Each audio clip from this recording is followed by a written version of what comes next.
ತಾಯಿ ಚಾಮುಂಡೇಶ್ವರಿ ಇದೇ ನಮ್ಮ ಈ ರೈತನಿಗೆ ನೀ ಕೊಟ್ಟ ಶಿಕ್ಷೆ.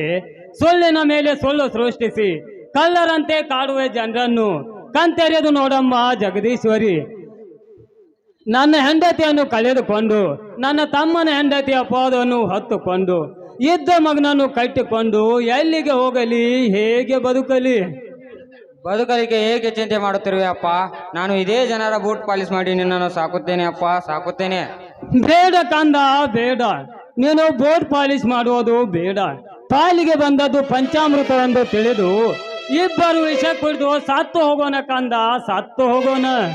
ಅಪ್ಪ, ಚಿಕ್ಕಮ್ಮ ಕೊಟ್ಟ ಅಪವಾದವನ್ನು ವಹಿಸಿಕೊಂಡು ಸತ್ತರೆ ದ್ರೋಹಿಗಳನ್ನುತ್ತಾರೆ ಈ ಸಮಾಜ. ನಮ್ಮ ಸತ್ಯವನ್ನು ಕೈ ಎತ್ತಿ ತೋರಿಸೋಣ ಈ ಸಮಾಜದಲ್ಲಿ.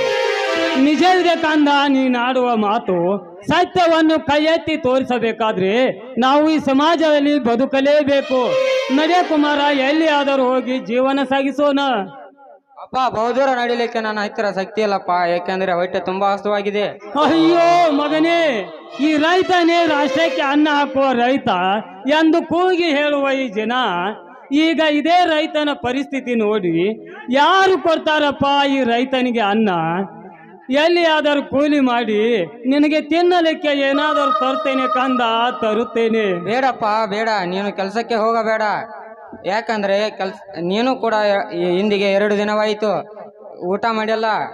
ಕೆಲಸಕ್ಕೆ ಹೋದರೆ ಶಕ್ತಿ ಎಲ್ಲಿಂದ ಬರಬೇಕಪ್ಪ, ಎಲ್ಲಿಂದ ಬರಬೇಕು? ಈ ಸಮಾಜದಲ್ಲಿ ರೈತರೇ ನಮ್ಮ ದೇವರು. ಇವರಲ್ಲಿ ಭಿಕ್ಷೆ ಬೇಡಿ ಹೊಟ್ಟೆ ತುಂಬಿಸಿಕೊಳ್ಳೋಣಪ್ಪ, ಹೊಟ್ಟೆ ತುಂಬಿಸಿಕೊಳ್ಳೋಣ.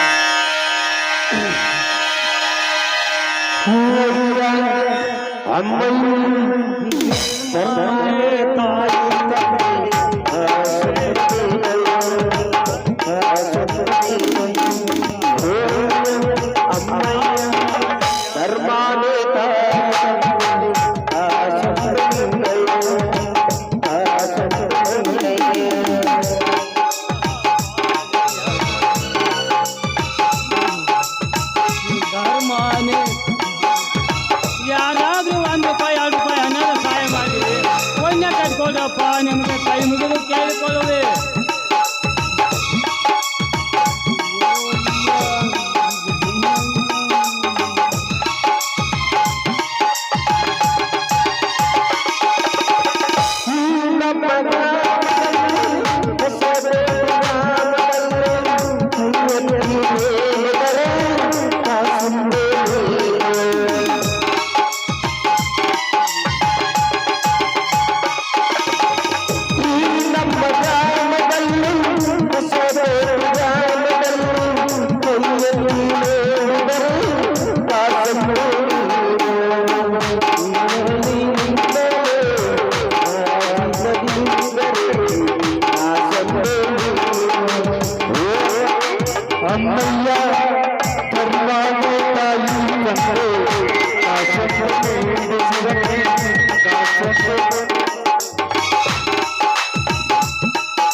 ಅಪ್ಪಾಜಿ, ಇದೇನಿದು ಕುಮಾರನ ಕೈಯಲ್ಲಿ ತಟ್ಟೆ?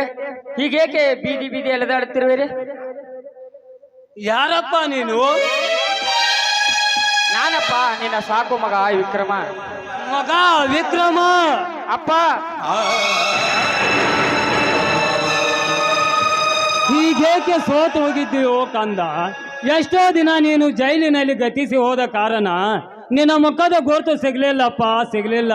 ಅಂದ ಹಾಗೆ ಈಗ ಜೈಲಿನಿಂದ ಬಿಡುಗಡೆಯಾಗಿ ಬಂದೇನಪ್ಪ? ಹೌದಪ್ಪ, ಈಗ ತಾಯ ಜೈಲಿನಿಂದ ಬಂದೆ. ಹೀಗೇಕೆ ನಿಮ್ದು ಆಕಾರ ಬೀದಿ ಬೀದಿ ಎಲ್ದಾಡ್ತಿರಲ್ಲ? ಏನೆಂದು ಹೇಳಲಿ ವಿಕ್ರಮ, ಅದೊಂದು ದೊಡ್ಡ ಕತೆ. ನನ್ನ ಮುಂದೆ ಹೇಳಿದೆ, ಯಾರ ಮುಂದೆ ಹೇಳುವಪ್ಪ, ಹೇಳು. ತಮ್ಮ ವಿಕ್ರಮ, ಒಂದು ದಿನ ನನ್ನ ತಮ್ಮನ ಹೆಂಡತಿ ಏನು ಮಾಡಿದಳು ಗೊತ್ತಾ?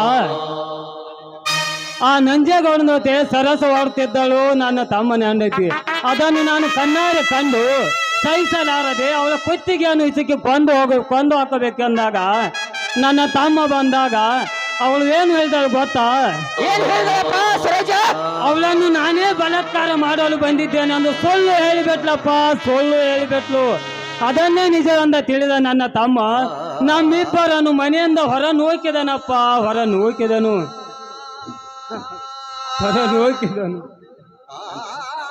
ಅಪ್ಪ, ಇಂಥ ಅಪವಾದ ಹೊಟ್ಕೊಂಡು ಮರಳಿ ಆ ಮನೆಗೆ ಹೋಗೋದು ಬೇಡ. ನಡಿ ಅಪ್ಪ, ನನ್ನ ಕಾಡಿನ ಗುಡಿಸಲಿಕ್ಕೆ ಹೋಗೋಣ. ಕುಮಾರ, ನಡಿ ಹೋಗೋಣ. ಆಯ್ತಾ, ನಾನು ನಡಿ ಹೋಗೋಣ.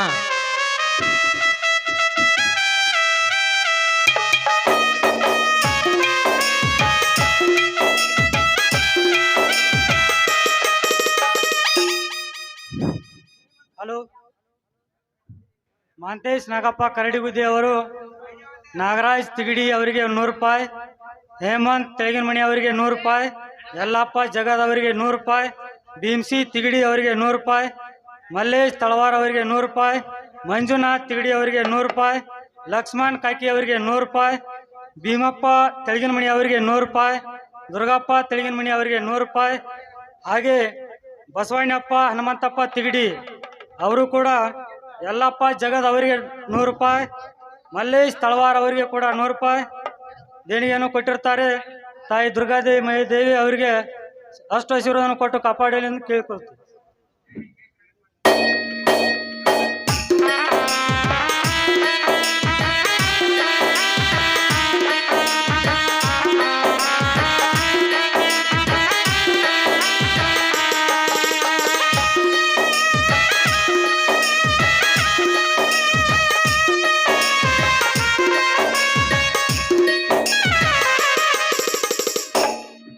ಸರೋಜಾ, ಸರೋಜಾ, ಛೇ ಹಾಳದವಳು ಎಲ್ಲಿಗಿರೋ ಹೋಗಿರ್ಬೋದು. ನನ್ನ ಅಣ್ಣ ಈ ಮನೆ ಬಿಟ್ಟು ಹೋದಾಗಿನಿಂದ ನನ್ನ ಮಾತನ್ನೇ ಕೇಳುತ್ತಿಲ್ಲ.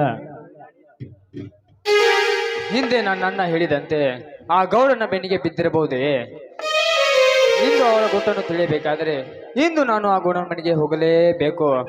ಅಂದಾಗ ತಿಳಿದು ಅವಳ ಗೊಟ್ಟು ಅನಂತರ ತೋರಿಸುವೆ ನನ್ನ ಸೆಟ್ಟು.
ಲೇ ಗಜೇಂದ್ರ, ನಾನು ತುಳಿದ ಪುಡಿ ಮಣ್ಣಿನ ಧೂಳಿಗೆ ನಿಮ್ಮಿಬ್ಬರ ಅಣ್ಣ ತಮ್ಮಂದರ ಗಾಳಿ ಪಟವನ್ನು ಗಗನದೆತ್ತರಿಗೆ ಹಾರಿಸಿ ಆ ಸೂತ್ರಧಾರ ನನ್ನ ಕೈಯಲ್ಲಿ ಹಿಡಿದು ಆಟ ಆಡಿಸುವುದೇ ಈ ನಂಜೇಗೌಡನ ಆಟ.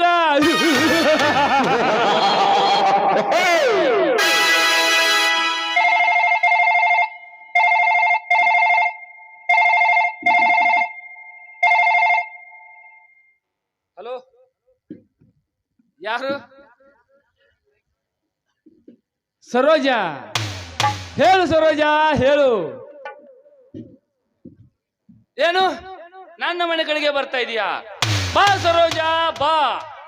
ನಿನಗಾಗಿ ತೆರೆದಿದೆ ಈ ಅರಮನೆಯ ಬಾಗಿಲು.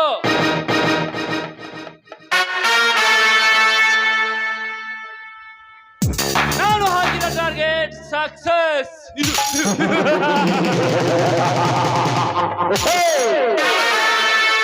ಇನ್ನು ಮುಂದೆ ಗಜೇಂದ್ರನ ಹೆಂಡತಿ ನನ್ನ ಹೆಂಡತಿ.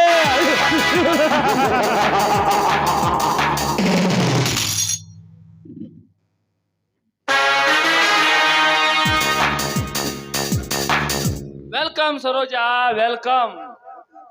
ಬಂದಿದ್ದಾಯ್ತಲ್ಲ ಗೌಡ್ರಿ. ಅಂದ ಹಾಗೆ ಮನೆಯಲ್ಲಿ ಯಾರು ಇಲ್ಲ ತಾನೆ? ಇದ್ದಾರೆ ಸರೋಜಾ, ಇದ್ದಾರೆ. ನನ್ನ ತಂಗಿ ಹಾಗೂ ನನ್ನ ಗುಮಾಸ್ತ ಮಾತ್ರ ಇದ್ದಾರೆ. ಲೇ ಶೆಟ್ಟಿ, ಲೇ ಕಿರಿ ಶೆಟ್ಟಿ.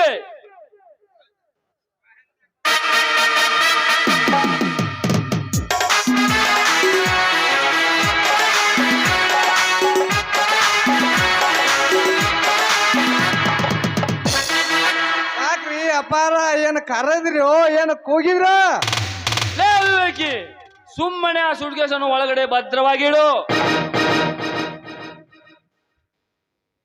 ಅಪಾರ ಅಂತೂ ಹೊಡೆದ್ ಬಿಟ್ರಪ್ಪ ಅವರನ್ ಚಾನ್ಸ. ಮೊದ ಇತ್ ನೋಡ್ರಿ ಅವರ್ ನಿಮ್ ಮ್ಯಾಲ ಮನಸ್ಸ. ಅದಕ್ಕ ಅಂತ ನೋಡ್ರಿ ಹಿಂದಿನ ಹಿರಿಯಾರು ಒಂದ್ ಮಾತ, ಹರಕ್ಕಾಗ್ಲಿ ಮುರುಕ್ಕಾಗ್ಲಿ ಶೈಟ್ಗೊಂದ ಕೋಟ್ ಇರ್ಬೇಕಂತ, ಹಳೀದಾಗ್ಲಿ ಒಂದ್ ಹೊಸದಾಗ್ಲಿ ಗೌಡ್ಗೊಂದ್ ಮಾಲ್ ಇರ್ಬೇಕಂತ. ಸುಮ್ಮನೆ ಹೊರಟು ಹೋಗು. ಆಯ್ತ್ರಿ ಅಪ್ಪ, ನಾ ಇನ್ ಸುಮ್ನ ಹೊಕ್ಕನು, ನೀವ್ ಏನ್ ಬೇಕಾದ ಮ್ಯಾಗ ಮಾಡ್ಕೊರಿ ಗೌಡ್ರ. ಹಾ ಜಾಡ್ಸ್ರಿ, ಹೆಚ್ಚಿಗೆ ಗಿರ್ಲಿ. ಗೌಡ, ನಾನಂತೂ ಗಂಡನ ಮನೆ ಬಿಟ್ಟು ಬಂದಿದ್ದಾಯ್ತು. ಮತ್ತ್ಯಾಕೆ ತಡ? ನಡೀರಿ ಒಳಗಡೆ ಹೋಗೋಣ. ನೋಡು ಸರೋಜಾ, ಒಳಗೆ ಹೋಗೋದಕ್ಕಿಂತ ಮುಂಚೆ ನನ್ನ ಮನದಲ್ಲಿ ಒಂದು ಮಾತನ್ನು ಮುಚ್ಚಿಟ್ಟುಕೊಂಡಿದ್ದೇನೆ. ಅದನ್ನು ಬಿಚ್ಚಿ ಹೇಳ್ಬೇಕೆಂಬುದೇ ನನ್ನ ಆಸೆ. ಹೇಳಿ ಗೌಡಿ, ನಾನೇ ನಿಮ್ಮ ಒಳಾದ್ಮೇಲೆ ಅದ್ಯಾವ ವಿಷಯ ಅಂತ ನನ್ನ ಮುಂದೆ ಹೇಳಿ. ನೋಡು ಸರೋಜಾ, ನನ್ನ 105 ಎಕರೆ ಆಸ್ತಿ ಕೂಡ ನನ್ನ ತಂಗಿ ಹೆಸರಲ್ಲಿದೆ. ಅಂದ ಮೇಲೆ ನಿನ್ನ 10 ಎಕರೆ ಆಸ್ತಿ ಕೂಡ ನನ್ನ ತಂಗಿ ಹೆಸರಿಗೆ ಬರೆದು ಕೊಡಬೇಕು. ಏಕೆಂದರೆ ಮುಂದೆ ನಮ್ಮಿಬ್ಬರ ಪ್ರೀತಿ ಮಧ್ಯೆ ನಿನ್ನ ಗಂಡ, ನಿನ್ನ ಮಾವ ನಿನ್ನ ಆಸ್ತಿಯನ್ನು ಕಿತ್ತುಕೊಳ್ಳಬಾರದು. ಆ ನಂತರ ನನ್ನ ತಂಗಿ ಹೆಸರಲ್ಲಿದ್ದ ಆಸ್ತಿಯನ್ನೆಲ್ಲ ನಮ್ಮಿಬ್ಬರ ಹೆಸರಿಗೆ ಮಾಡಿಕೊಳ್ಳೋಣ. ಏನಂತೀಯ? ನಿಮ್ ಇಚ್ಛೆಂತೆ ಆಗ್ಲಿ ಗೌಡ್ರಿ. ಹಾಗಾದ್ರೆ ಈ ಪೇಪರ್ಗೊಂದು ಸಹಿ ಹಾಕು.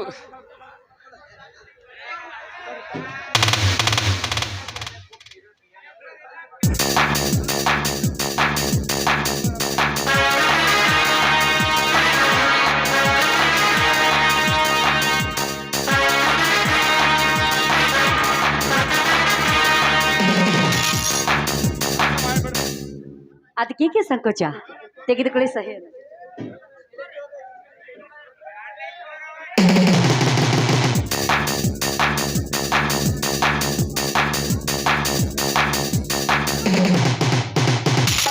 ಸುವರ್ಣ, ಸುವರ್ಣ,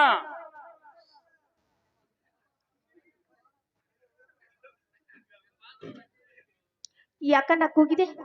ಹೌದು ತಂಗಿ, ಈ ಪೇಪರ್ನಲ್ಲಿ ಒಂದು ಮುಖ್ಯವಾದ ವಿಷಯವಿದೆ. ಇದನ್ನು ಒಳಗಡೆ ಭದ್ರವಾಗಿಡು. ಓ ಸರೋಜ, ಇಂದು ನಮ್ಮ ಮನೆಗೆ ನಿನ್ನ ಆಗಮನ? ಯಾಕೆ ಬರಬಾರ್ದಾಗಿತ್ತೇನು? ನಾನು ಈ ಮನೆಗೆ ಹಾಗೆ ಬಂದಿಲ್ಲ, ಈ ಮನೆಯ ಮಹಾರಾಣಿಯಾಗಿ ಬಂದಿದ್ದೇನೆ. ಏನಮ್ಮ ಸರೋಜ, ಗಂಡನ ಕಣ್ಣಿಗೆ ಮಣ್ಣೆರಚಿ ಪಿಂಟನ ಜೊತೆ ಬಂದಿದೆಯಲ್ಲ, ನಾಚಿಕೆ ಆಗಬೇಕು ನಿನ್ನ ಹೇಸಿ ಜನ್ಮಕ್ಕೆ. ಥು, ನೀನೊಂದು ಹೆಣ್ಣ, ಹೆಮ್ಮಾರಿ.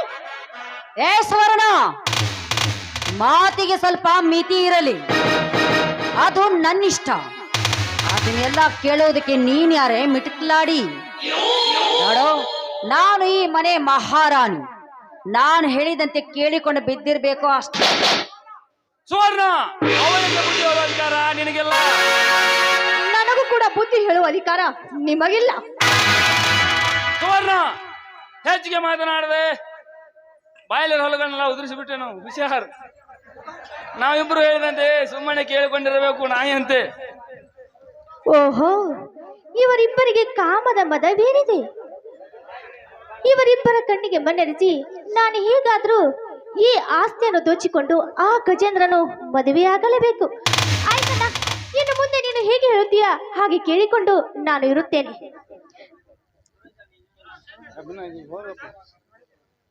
ಆಯ್ತಣ್ಣ, ನಾನೇನು ಹೋಗುತ್ತೇನೆ. ಸರೋಜ, ನೀನೇನು ಬೇಜಾರು ಮಾಡಿಕೊಳ್ಳಬೇಡ. ನನ್ನ ತಂಗಿ ಇನ್ನು ಚಿಕ್ಕವಳು. ಬಾ ಚಿನ್ನ, ಈ ಮನ ತನಿಸುವಂತೆ ಒಂದು ಪ್ರೇಮ ಗೀತೆ ಆದರೂ ಹಾಡುವ. ಏನ್ ಗೌಡ್ರೆ, ನಾ ಬಂದಿದ್ದಕ್ಕೆ ಬಹಳ ಖುಷಿ ಆಗಿತ್ತು. ಬರೀ ನಗುದ ಮಾಡಕತ್ತಿರಲ್ಲ.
ಹರಾಮ್ ಕೊರ್ಗೌಡ, ಇದೇನಿದು ನಿಮ್ಮ ಮಾಡುವ ಹೀನ ಕೃತ್ಯ? ಏ ಗಜ, ಹೀನ ಕೃತ್ಯ ಮಾಡಲಿಕ್ಕೆ ನಾನೇನು ಹಾದಿ ಬಿಟ್ಟು ನಿಂತಿಲ್ಲ. ನಿನ್ನ ಹೆಂಡತಿ ಹಾದಿ ಬಿಟ್ಟು ಬಂದಿದ್ದಾಳೆ ಈ ಮನ್ಮಥನ ಕಡೆಗೆ. ಬೇಕಾದರೆ ಕೇಳಿ ತಿಳಿದುಕೋ ಮಗನೇ. ರಂಡೆಯ ಮಗನ, ನನಗೆ ಸಿಕ್ಕತ್ತೆ ಮಾತನಾಡಿದ್ರೆ ಇದೇ ಗಂಡು ಕೊಡ್ಲಿಂದ ನಿನ್ನ ಕತ್ತನ್ನು ಕತ್ತರಿಸುವೇ ಹುಷಾರ್. ಏನೇ ಲಜ್ಜಿಕಿಟ್ಟ ಹೆಣ್ಣೆ, ಗಂಡನಿಗೆ ಮೋಸ ಮಾಡಿ ಮಿಂಡನಿಗೆ ಸೆರಗಾಸೋ ಸೋಳೆ ನೀನು. ಹೌದು, ನಾನು ಸೋಳೇನೆ. ಗಂಡನಿಂದ ಸಿಗಲಾರದ ಬಂಗಾರದ ಒಡವೆ ಸುಖವನ್ನು ಮಿಂಡನಿಂದ ಪಡೆಯಲು ಬಂದಿರೋ ಸೋಳೇನೆ ನಾನು. ಅದನ್ನೆಲ್ಲ ಕೇಳೋದಕ್ಕೆ ನೀನ್ಯಾರೋ ಭೂಪ? ಸುಮ್ಮನೆ ಬಾಯಿ ಮುಚ್ಚಿಕೊಂಡು ಹೊರಟು ಹೋಗಿಲ್ಲಿಂದ. ಹೊರಟು ಹೋಗಲು ಬಂದಿಲ್ಲ ಹೊಲ್ಸೊಂಡೆ. ಗಂಡನ ಮನೆಯಲ್ಲಿ ಒಂದು ಮಿಂಡನೊಂದಿಗೆ ತಿಂಡಿ ತೀರಿಸಿಕೊಳ್ಳುವ ಬಂಡೆ ಸೊಳೆ. ನಿಮ್ಮಿಬ್ಬರನ್ನು ಕೊಚ್ಚಿ ಹಾಕಲು ಬಂದಿದ್ದಾರೆ ಈ ಗಜೇಂದ್ರ. ಕೊಚ್ಚಿ ಹಾಕುವುದನ್ನು ತುಚ್ಚು ಮಾತನಾಡಬೇಡಲೇ ಗಜೇಂದ್ರ. ರೈಟ್ ಹೇಳು, ಇಲ್ಲದಿದ್ದರೆ ಮುರಿಬೇಕಾಗುತ್ತೆ ನಿನ್ನ ಮೈ ಮೂಳೆಯನ್ನ. ನಾಡೇ ಗೌಡನಿಂದ ಗರ್ವದಿಂದ ಮಾತನಾಡಬೇಡ ಗೌಡ. ಗಂಡು ಕೊಡ್ಲಿಂದ ನಿನ್ನನ್ನು ಕತ್ತನ್ನು ಕತ್ತರಿಸಿ ನೆತ್ತರ ಕುದಿ ಬಿಟ್ಟಿನ ಮಗನ ಎಚ್ಚರ. ಎಚ್ಚರ ನನಗೆ ಎಚ್ಚರ ಹೇಳು ಹುಚ್ಚು ಗಜೇಂದ್ರ. ಈ ರೊಚ್ಚಿಗೆದ ಗೌಡ ಏನು ಮಾಡ್ತಾನೆ ನೋಡ್ತಾ ಇರು. ಮಾರಿಗುಡಿ ಶೆಟ್ಟಿ, ಬೇಗ ಬರ್ಕೊ ತೆಗೆದುಕೊಂಡು ಬಂದ್ರು.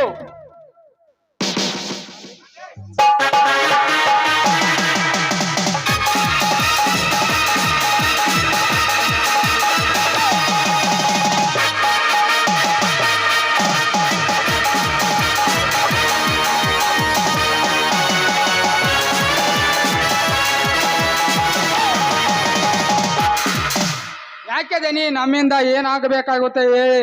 ಈ ಕೋಟಿ ನನ್ನ ಮಗನನ್ನು ಕೈಚೆ ಹಾಕ್ರು. ಈ ಮಗನ ಕತೆ ಮುಗಿಸಿ ಬಿಡ್ರಪ್ಪ. ಇವನ ಕತೆ ಮುಗಿಸುವುದಕ್ಕೆ ನನ್ನ ಬಲಗೈ ಮಠ ಮಾರಿಗುಡಿತಾನೆ. ಮಾರಿಗುಡಿ ಬಾರಿಸಿ ಬಂಡ ಬಡ್ಡಿ ಮಗನನ್ನು. ನಮ್ಮ ದನಿ ಮನೆಗೆ ಬಂದು ನಮ್ಗೆ ಆವಾಜ್ ಹಾಕುತ್ತೇನೋ ಬೋಳಿ ಮಗನೇ, ತಾಯಿ ಮಗನೇ, ಈ ಬರ್ಕೊಲ್ನೆ ಏಟನು. ಮಾರಿಗುಡಿ ತುತ್ತು ಕೂಲಿಗಾಗಿ ಆ ನೀಚ ಗೌಡನ ಮಾತು ಕೇಳಿ ನನ್ನನ್ನು ಕಟ್ಟಿ ಹೊಡಿತಿರುವಲ್ಲ, ನಾಚಿಕೆ ಆಗಬೇಕು ನಿನ್ನ ಗಂಡು ಜನ್ಮಕ್ಕೆ.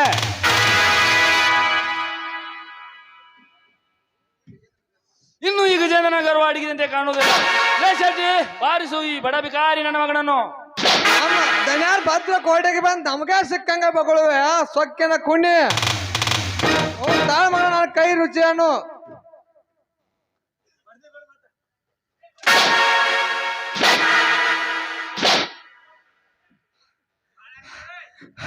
ಯಪ್ಪ ಗೌಡ್ರ, ಅವನು ಹೊಡ್ಯಾಕ ಹೋಗಿ ನನ್ನ ಹೊಡ್ಕೊಂಡ್ರಿಪ್ಪ. ನೋಡ್ಪ ಈ ಚಡಿ ಬಲ್ಲಂಗ ಕೈ ಬೀಸ್ ಕಡಿ ಆ ಮಗನ್ನ. ಲೇ ಕೈಲಾಗದ ಗತಿಗೆ ಹೇಳಿ, ಮೊದಲು ಹೊರಟು ಹೋಗು ಇಲ್ಲಿಂದ. ಆಯ್ತ್ರಿ ಅಪ್ಪ, ನಾ ಏನ್ ಹೋಗ್ಕೊನೋ, ನೀವ್ ಏನ್ ಬೇಕಾದ್ರೂ ಮಾಡ್ಕೊರಿಪ್ಪ. ಲೇ ನನ್ನ ಹೇಳಿ, ಈ ಗೌಡನೆಂದರೆ ಎಲ್ಲರೂ ಗಡಗಡಂತ ನಡಿಗೂ ಸಾಯುತ್ತಿರುವಾಗ ಬೈಚ ಹಾಳು ಮಾಡಿ ನನ್ನ ಚಾಡಿ ಹೊಡ್ತ.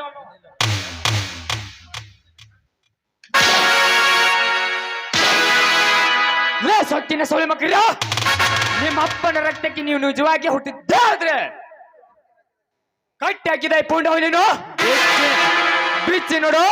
ನಿಮ್ಮೆಲ್ಲರನ್ನು ಕೊಚ್ಚಿ ಹಾಕದೆ ಬಿಡುವುದಿಲ್ಲ. ಈ ರೊಚ್ಚಿಗೆದ್ದರನ್ನ ರಂಗದ ಹುಲಿ.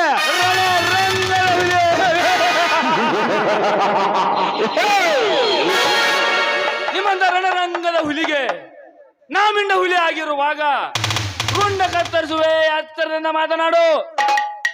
ನನಗೆ ಹೆಚ್ಚ ಹೇಳುವ ಗುಚ್ಚ ಬಣ್ಣನ ಮಕ್ಕಳ, ಬಿಚ್ಚಿ ನೋಡು ನನ್ನನ್ನು. ನಿನ್ನೆದೆ ಗುಂಡಿಯನ್ನು ಸೀಳಿ ಈ ಗಜೇಂದ್ರ ಗರ್ಜಿಸಿ ಸಿಡಿದದ್ದು ನಿಂತರೆ ನೀವೆಲ್ಲರೂ ಶಿವನ ಪಾದ ಸೇರುವುದು ಖಂಡಿತ. ಮುತ್ತಲೇ ಬಾಯಿ, ಶಿವನ ಪಾದನ್ನು ಕಸುಗಿಂತ ಮುಂಚೆ ನಿನ್ನನ್ನು ಕಳಿಸುವೆ ಯಮ ದರ್ಶನಕ್ಕೆ. ಹೋ ತಾಳು ಮಗನ. ಸುವರ್ಣ, ಸುವರ್ಣ, ಒಳಗಿದ ಒಂದು ಕಣ್ಣು ತೆಗೆದುಕೊಂಡು ಬಾ.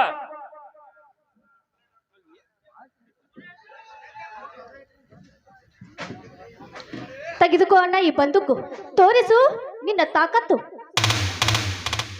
ಗೌಡ್ರೆ, ಏನ್ ಮುಖ ನೋಡ್ತಾ ಇದ್ದೀರಾ? ಮೊದಲು ಹಾಕಿ ಇವನ ಎದೆಗೆ ಗುಂಡು. ಗಂಡನ ಮನೆ ಬಿಟ್ಟು ಮಿಂಡನಿಗೆ ಗುಂಡು ಹಾರಿಸು ಎಂದು ಹೇಳುವರಂಡೆ. ಎಷ್ಟಿರಬೇಕು ನಿನ್ನ ತಿಂಡಿ? ಆ ಗುಂಡಿಗೆ ಹೆದರುವ ಗಂಡು ನನ್ನಲ್ಲ, ನಿಮ್ಮ ತರ ರೊಂಡ ಹರಿಸಲು ಬಂದ ಪೊಂಡ ಹುಲಿ ನಾನು. ಲೇ ಗಜೇಂದ್ರ, ಮುಗಿಯಿತು ನಿನ್ನ ಆಯಸ್ಸು. ಲೇ ಗೌಡ, ನಿನ್ನ ಬೋಂದಿಕೆಗೆ ಹೆದರುವ ಹೇಳಿ ನನ್ನಲ್ಲ. ತಾಕತ್ತಿದ್ರೆ ನೀನು ನಿಮ್ಮ ಅಪ್ಪನ ಮಗನೇ ಆಗಿದ್ರೆ ಆಯ್ಸೋ ನೀನು ಗುಂಡು ಆಯ್ಸು. ಲೇ ಹಿಡ್ಕೊ ನನ್ನ ಮಗನೇ, ಸಾಯಿಸಿಕೋ ನನ್ನ ಬಂದೂಕಿನ ಗುಂಡನ್ನ. ಏನಾಗಿದೆ ಈ ಬಂದೂಕಿಗೆ? ಸುವರ್ಣ, ಇದರಲ್ಲಿದೆ ಗುಂಡೇನಾಗಿದೆ? ಆ ಗುಂಡನ್ನು ನಾನೇ ತೆಗೆದಿದ್ದು. ಯಾವ ಕಾರಣಕ್ಕಾಗಿ? ಅದು ನನ್ನ ಪ್ರೀತಿಯ ಕಾರಣಕ್ಕಾಗಿ. ನಾಚಿಕೆ ಆಗಬೇಕು ನಿನ್ನ ಹೇಸಿ ಜನ್ಮಕ್ಕೆ. ಬಡವರಿಗೆ ಬೆಂಗಾಲಾಗಿ ಇರುವುದನ್ನು ಬಿಟ್ಟು ಅನೇಕ ಹೆಣ್ಣು ಮಕ್ಕಳ ಶೀಲಕ್ಕೆ ಕೈ ಹಾಕುತ್ತಿರಲ್ಲ. ನಾಚಿಕೆ ಆಗಬೇಕು ನಿನಗೆ. ಒಂದು ವೇಳೆ ಆ ಗಜೇಂದ್ರ ನಿನ್ನ ಕೈಯನ್ನು ಹೊತ್ತುಕೊಂಡು ಹೋದರೆ ಏನು ಮಾಡುತ್ತೀಯ? ಸುವರ್ಣ, ನಿನ್ನನ್ನು ಹೊತ್ತುಕೊಂಡು ಹೋಗುವುದಕ್ಕಿಂತ ಮುಂಚೆ ಈಗಿಂದೀಗಲೇ ಇದೇ ಚಾಟಿಯಿಂದ ಅವನ ಕಥೆಯನ್ನು ಮುಗಿಸಿ ಬಿಡುತ್ತೇನೆ. ತಾಳು ಮಗನೇ ಹೊಡೆದ.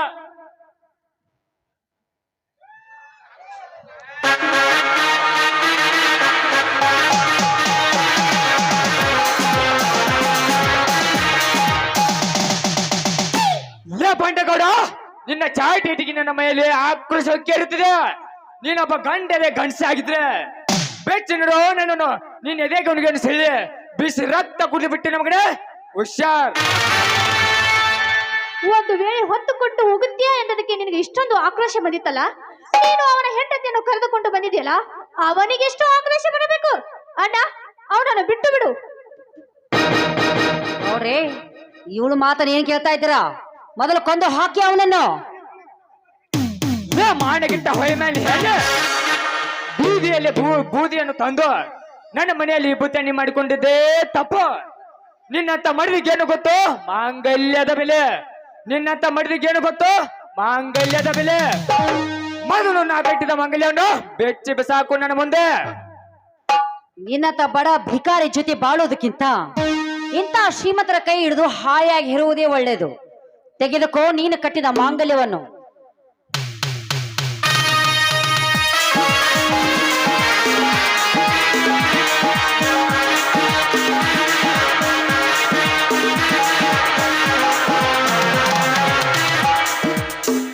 ಬಡವರಿಗೇನೋ ಗೊತ್ತು ಮಾಂಗಲ್ಯದ ಬೆಲೆ. ಈ ಮಾಂಗಲ್ಯವನ್ನು ಕಟ್ಟಿಕೊಂಡಿದ್ದು ಬಿಸಾಕೋದಕ್ಕಲ್ಲ. ನೋಡು, ಈ ಮಾಂಗಲ್ಯವನ್ನು ಬಿಸಾಕಿದೆಯಲ್ಲ, ನೀನು ಹುಚ್ಚಿಯಾಗಿ ಸೂಳೆಯಾಗಿ ಸತ್ತು ಹೋಗ್ತೀಯ. ಇದು ಕಟ್ಟಿಸಿಕೊಂಡ ಗರತಿ ಶಾಪ.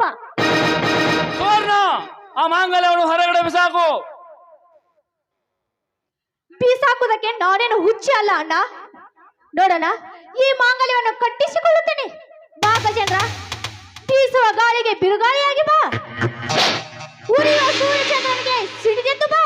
ಆ ಕಟ್ಟಿದ ಹಗ್ಗವನ್ನು ಬಿಚ್ಚಿ ಇವರ ಎದುರಿಗೆ ನನ್ನ ಕೊರಳಿಗೆ ಮಾಂಗಲ್ಯ ಕೊಟ್ಟು ಬಾ. ಬಾ. ಜೈ ಬಜರಂಗ ಬಲಿ. ಲೇ ಗಜೇಂದ್ರ, ನಿಲ್ಲಿಸು ನಿನ್ನ ಆರ್ಭಟವನ್ನು. ಲೇ ಗೌಡ, ಮುಂದೆ ಬರಬೇಡ. ಮುಂದೆ ಬಂದಿದ್ದಾದ್ರೆ ನಿನ್ನ ರುಂಡ ಹಾರುವುದು ಖಂಡಿತ.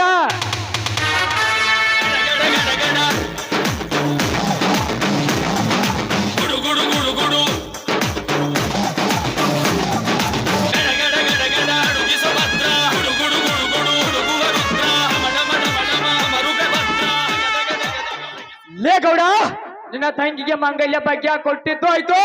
ಅದೇನ್ ಮಾಡ್ಕೋತೀವೋ ಮಾಡ್ಕೋ. ನಾನು ನೋಡೇ ಬಿಡ್ತೀನಿ. ಏನ್ ನೀಚ ಕುಲದಲ್ಲಿ ಜನ್ಮ ತಾಳಿದ ನಂಜೇಗೌಡ. ಇಲ್ಲಿವರೆಗೆ ಮಾತ್ರ ನಿನ್ ಹವ, ಇನ್ಮೇಲ್ ನಂದೇ ಹವ. ಬರ್ತೀನಿ ಮಗನೇ, ಮಾತ್ ಬಂದೇ ಬರ್ತೀನಿ.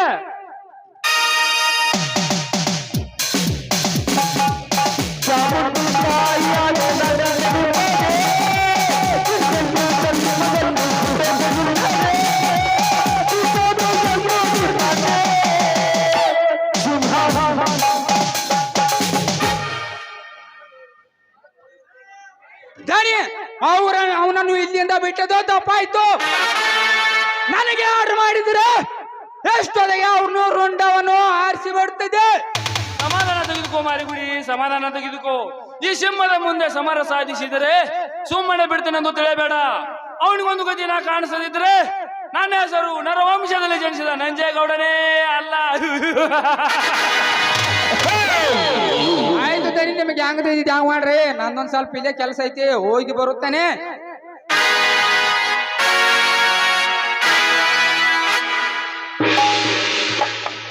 ಗೌಡ್ರಿ ಅವ್ರು ಎಲ್ಲರೂ ಹೋಗಿದ್ದಾಯ್ತಲ್ಲ, ಬನ್ನಿ ನಾವಿಬ್ಬರು ಸೇರಿ ಹೊಸ ಜೀವನ ಸಾಗಿಸೋಣ. ಬೆಂಕಿ ಹಚ್ಚು ನಿನ್ನ ಹೊಸ ಜೀವನಕ್ಕೆ. ನಿನ್ನ ಆಸ್ತಿಗೆ ಆಸೆ ಮಾಡಿ ನನ್ನ ಆಸ್ತಿಯು ಕೂಡ ನನ್ನ ತಂಗಿಯೊಂದಿಗೆ ಹೊರಟು ಹೋಯ್ತು. ಅಂದ ಮೇಲೆ ನಿನ್ನ ದೋಸ್ತಿ ನನಗೆ ಬೇಕಿಲ್ಲ, ಹೊರಟು ಹೋಗೋ ಮೊದಲು ಇಲ್ಲಿಂದ. ಗೌಡ್ರಿ ಇದನ್ನೇನು ಮಾತನಾಡ್ತೀರಿ ನೀವು?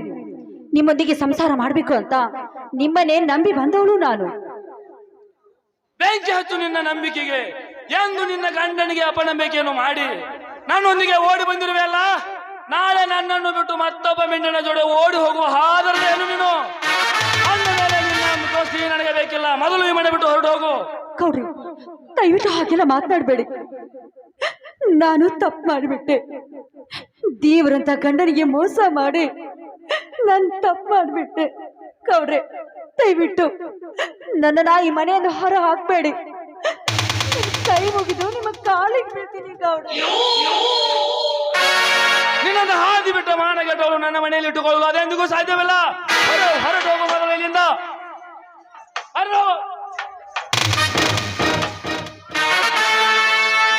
ದೇವರಂತ ಗಂಡನಿಗೆ ಮೋಸ ಮಾಡಿ ಈ ಸಮಾಜದಲ್ಲಿ ನೀತಿಗೆಟ್ಟ ಹೆಣ್ಣಾಗಿ ಹೋದೆ. ನನಗೇನ್ ಮಾಡ್ಲಿ, ಎಲ್ಲಿಗಂತ ಹೋಗ್ಲಿ ನಾನು?